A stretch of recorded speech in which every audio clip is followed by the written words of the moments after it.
Romans chapter 3.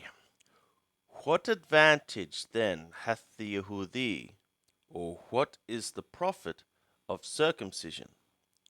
Much according to every way. First of all, that they were entrusted with the oracles of the God. For what if some were without faith? Shall their lack of faith make of none effect the faithfulness of the God? Chalila, not so. Yea, let the God be found true, but every man a liar, as it is written, that thou mightest be justified in thy words, and mightest prevail when thou comest into judgment. But if our unrighteousness commendeth the righteousness of God, what shall we say? Is the God unrighteous, who visiteth with wrath? I speak after the manner of men. Chalila, not so, for then how shall the God judge the world? But if the truth of the God through my lie abounded to his glory, why am I also still judged as a sinner? And why not, as we are slanderously reported, and as some affirm that we say, let us do evil that good may come, whose condemnation is just? What then? Are we better than they? No, certainly not.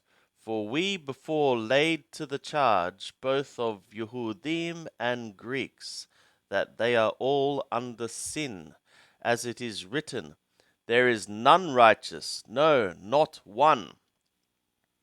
There is none that understandeth, there is none that seeketh out the God.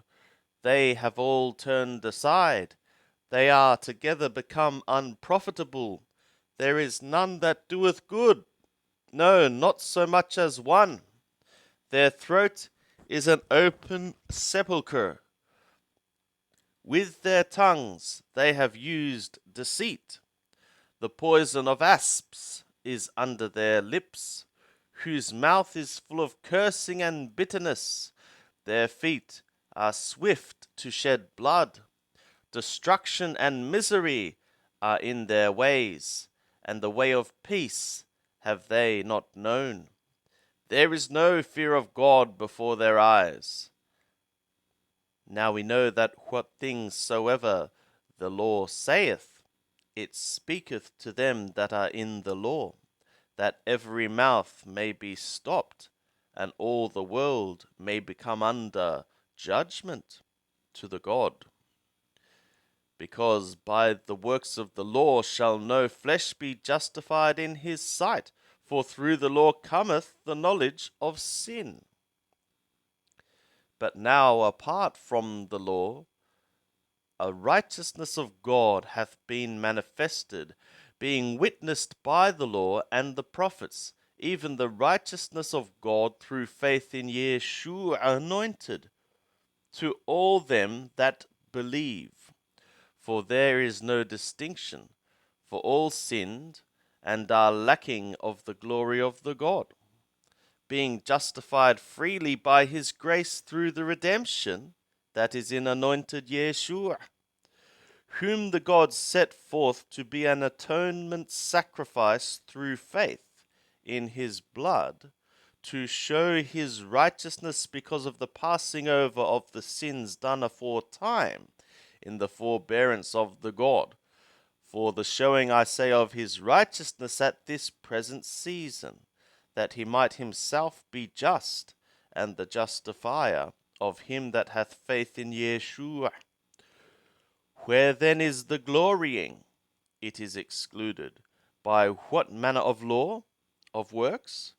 Nay, but by a law of faith. We reckon therefore that a man is justified by faith apart from the works of the law. Or the God is only of Yehudim, not indeed of those of nations also? Yea, of those of nations also. If so be that the God is one, and he shall justify the circumcision by faith, and the uncircumcision through faith. Do we then make the law of none effect through faith? Chalila, not so. On the contrary, we are establishing the law.